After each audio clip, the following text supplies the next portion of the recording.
Assalamualaikum warahmatullahi wabarakatuh. Selamat pagi Bapak Acep. Kami dari kelompok 6 mata kuliah perilaku organisasi ingin mempresentasikan hasil kerja kelompok kami. Sebelum kita melanjutkan presentasi pada hari ini, mohon izin terlebih dahulu untuk memperkenalkan kelompok kami masing-masing. Perkenalkan, nama saya Devi Meisa Putri Aswadila dengan NPM akhir 037. Perkenalkan, saya Nisa Nur Amelia dengan NPM akhir 085. Saya Firnanda Wahyuni dengan NPM 065. Saya Marsanda Laura dengan NPM 138. Baik, selanjutnya akan pemaparan materi yang akan disampaikan oleh rekan saya. Materi yang kelompok kami bawakan ada konflik dan negosiasi di tempat kerja, stres kerja. Daftar isi dari presentasi kami ada 1 konflik, 2 tahapan konflik, 3 pola konflik, 4 konflik dalam organisasi, 5 keuntungan konflik, 6 intensitas konflik dan hasil konflik, 7 tipe-tipe situasi konflik, 8 penyebab konflik, 9 gaya menghadapi konflik, 10 pengertian manajemen stres, 11 stresor, stres dan akibatnya, 12 tujuan manajemen stres, 13 cara mengelola stres, 14 tips manajemen stres dalam pekerjaan.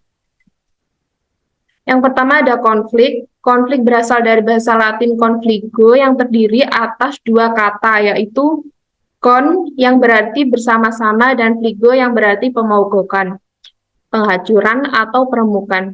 Konflik adalah ketidaksamaan pendapat dari individu atau kelompok dan terjadi jika masing-masing komponen organisasi memiliki kepentingan atau tujuan sendiri-sendiri dan tidak bekerja sama antara satu dengan yang lainnya. Lalu ada tahapan konflik sendiri, ada prakonflik. Yang kedua ada konfrontasi. Yang ketiga ada krisis. Yang keempat ada akibat atau dampak. Yang kelima ada pasca konflik atau hasil. Pola konflik sendiri ada diambil dari model analisis segitiga triangle John Galtung. Yang di atas sendiri, segitiga di atas, contradiction, adanya pertentangan kepentingan. Lalu yang di bawah kiri ada attitude, persepsi pihak yang berkonflik satu sama lain dan tentang dirinya. Yang di sebelah kanan bawah ada behavior, perbuatan-perbuatan pihak yang berkonflik. Selanjutnya ada konflik dalam organisasi. Konflik dalam organisasi adalah perbedaan pendapat, ketegangan atau ketidaksetujuan antara individu, kelompok atau departemen dalam suatu perusahaan atau entitas organisasi. Konflik bisa timbul dari berbagai sumber, termasuk perbedaan tujuan, nilai, sumber daya, peran, dan lebih banyak lagi. Contohnya yaitu konflik antar tim, konflik antar individu, dan lain-lain. Selanjutnya akan dijelaskan rekan saya.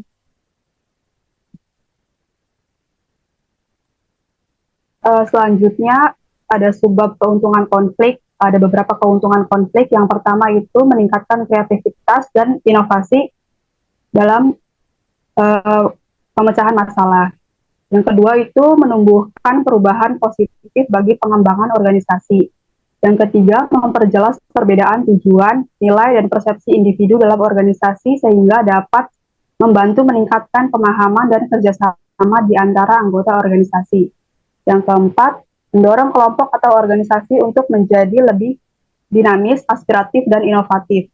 Yang keenam, memberikan pengalaman berharga bagi individu dan organisasi.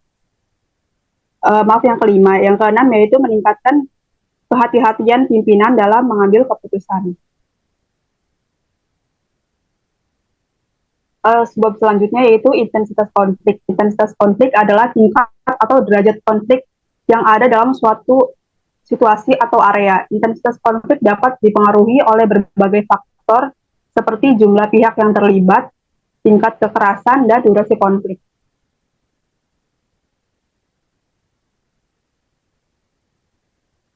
Selanjutnya, hasil-hasil yang dicapai dari konflik. Yang pertama itu ada hasil-hasil positif. Hasil-hasil positif yang pertama yaitu tingkat energi kelompok-kelompok antar individu-individu meningkat yang memberikan peningkatan pada pola output dan munculnya ide-ide inovatif untuk melaksanakan tugas lebih baik. Yang kedua, kohesivitas kelompok meningkat yang kemudian meningkatkan produktivitas kelompok apabila menunjang tujuan-tujuan manajemen. Yang ketiga, terungkapnya problem-problem sewaktu terjadinya konflik. Hasil-hasil negatif yang pertama terjadinya pengusutan dalam komunikasi antara pihak yang berkonflik. Yang kedua, sikap bermusuhan dan pengembangan agresi. Yang ketiga, konformitas berlebihan terhadap tuntutan-tuntutan kelompok. Yang selanjutnya, tipe-tipe situasi konflik. Ada konflik vertikal yang terjadi antara atasan dan bawahan, konflik horizontal yang terjadi antar karyawan, ada konflik dari staf terjadi antara staf pada bidang tertentu, lalu ada konflik peranan terjadi bila komunikasi antar anggota tidak kompatibel bagi pemegang peranan. Selanjutnya ada penyebab konflik. Yang pertama itu persaingan terhadap sumber daya yang langka, lalu ketergantungan tugas, kekaburan batas-batas bidang kerja, kriteria kinerja yang tidak sesuai, dan perbedaan tujuan dan prioritas. Yang pertama, persaingan terhadap sumber daya yang langka. Setiap divisi dalam organisasi akan berlomba untuk mendapat bagian dari alokasi sumber yang ada. Masing-masing menginginkan alokasi sumber daya yang banyak agar dapat mempercepat pertumbuhan, kemajuan, dan pengembangan dalam divisi karena persaingan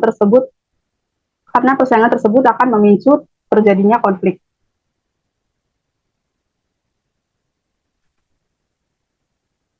Yang kedua ada ketergantungan tugas atau interdependence. Dalam organisasi dapat dipastikan ada ketergantungan antara dua individu atau kelompok untuk mencapai kesuksesan dalam tugas-tugasnya. Apabila antara dua pihak itu ada perbedaan prioritas, kemungkinan muncul konflik akan semakin besar. Semakin perbedaan dipertahankan, kemungkinan konflik juga akan semakin lebih besar dan lebih lama. Selanjutnya ada kekaburan batas-batas bidang kerja. Bidang kerja dalam organisasi yang tidak jelas akan memunculkan konflik dan menciptakan kondisi di mana ada seseorang yang mendominasi di dalam bidangnya.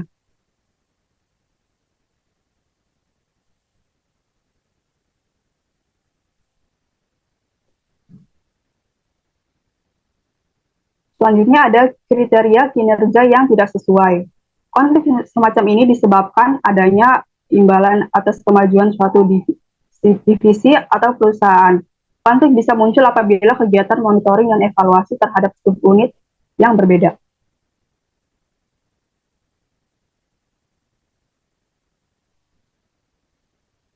Selanjutnya akan dijelaskan oleh rekan saya. Untuk materi selanjutnya adalah gaya menghadapi konflik. Yang pertama, gaya bersaing. Gaya ini mencerminkan ketegasan individu untuk memenangkan keinginannya. Gaya ini digunakan efektif apabila situasi saat itu membutuhkan keputusan yang cepat dan kepentingan salah satu pihak lebih diutamakan. Yang kedua, ada gaya menghindar. Gaya ini tidak mencerminkan ketegasan individu dan cocok digunakan ketika persoalan bersifat sepele. Gaya ini efektif digunakan ketika ada kesempatan untuk menang, persoalan yang dihadapi tidak penting, dibutuhkan banyak waktu untuk mengumpulkan informasi. Lalu yang ketiga, gaya berkompromi. Gaya berkompromi mencerminkan jalan tengah antara ketegasan dan kerjasama. Gaya ini cocok digunakan ketika tujuan kedua belah pihak sama-sama penting. Ketika pihak lawan memiliki kekuatan setara atau ketika orang-orang harus membuat solusi sementara dan bijaksana di bawah tekanan waktu. Selanjutnya, gaya mengakomodasi. Gaya mengakomodasi mencerminkan derajat kerjasama yang tinggi dan cocok digunakan ketika orang-orang menyadari bahwa mereka salah, ketika persoalan lebih berarti bagi orang lain daripada diri sendiri, ketika sedang membangun citra sosial untuk dijadikan modal dalam diskusi mendatang, dan ketika menjaga keselarasan yang penting. Selanjutnya, gaya berkolaborasi mencerminkan tingkat ketegasan dan kerjasama tinggi. Gaya kolaborasi memungkinkan kedua kedua pihak sama-sama menang. Gaya ini menyatukan langkah semua pihak pada upaya mencari pemecahan pada persoalan yang kompleks. Namun, gaya ini tidak efektif digunakan apabila pihak terkait tidak memiliki niat untuk menyelesaikan masalah.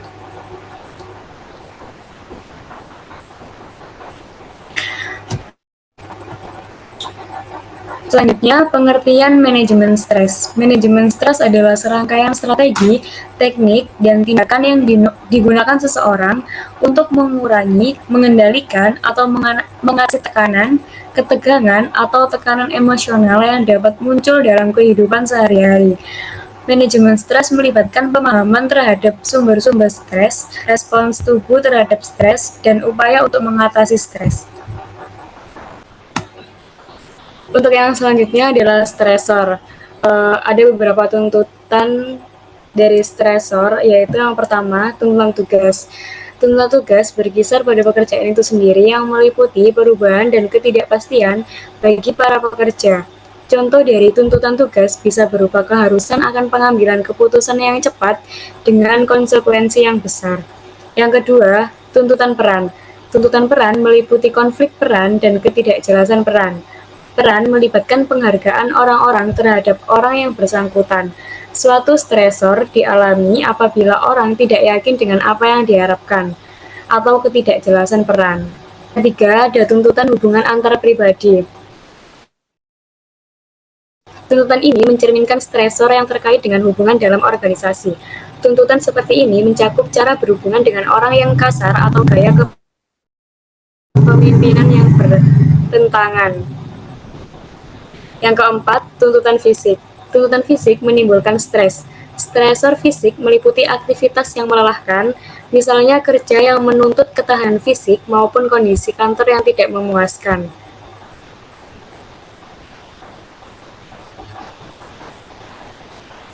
Nah, akibat dari stres adalah pada umumnya stres kerja lebih banyak merugikan diri karyawan.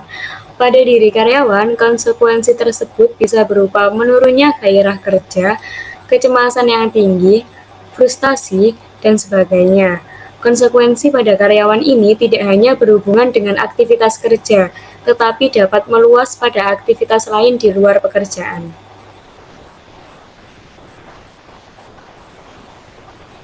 Untuk selanjutnya akan dijelaskan oleh rekan saya.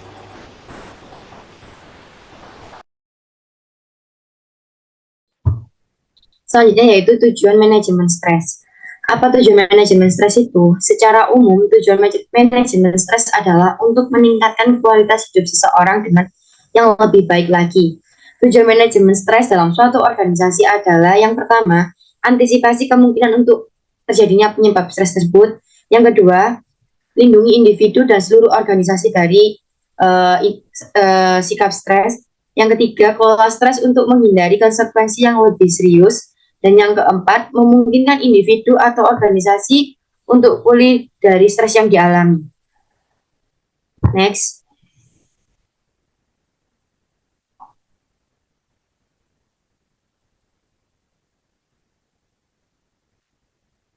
Selanjutnya yaitu cara mengelola stres.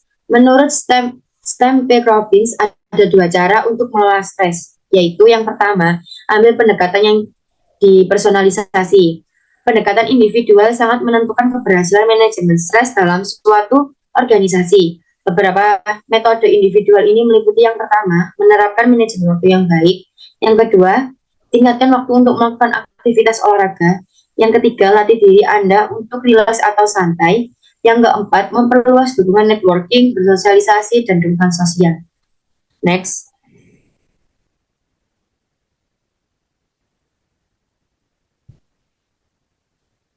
Yang kedua, ambil pendekatan organisasi.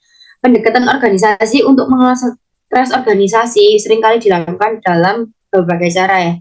Salah satunya yaitu yang pertama, ciptakan iklim organisasi yang mendukung. Yang kedua, seleksi bakat dan pendapatan kerja yang lebih baik. Yang ketiga, meminimalkan potensi konflik dan memperjelas peran organisasi.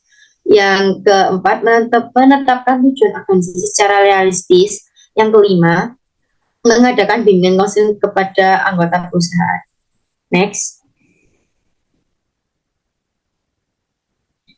tips manajemen stres dalam perusahaan. Yaitu yang pertama, identifikasi perilaku dan kebiasaan yang dapat menimbulkan stres. Stres di lingkungan kerja bukan hanya disebabkan oleh tumpukan pekerjaan yang belum selesai, namun stres juga bisa disebabkan oleh masalah keluarga seperti pertengkaran dengan teman atau keluarga, hutang, atau masalah pribadi lainnya. Yang kedua, bersosialisasi dengan orang lain. Sebagaimana telah dijelaskan pada pengertian manajemen stres, tujuannya adalah untuk mengatasi stres di lingkungan kerja, sehingga stres dapat dikurangi melalui kerjasama antar tim. Terus yang selanjutnya, yang terakhir menerapkan 4A, yaitu avoid, alter, adapt, dan accept.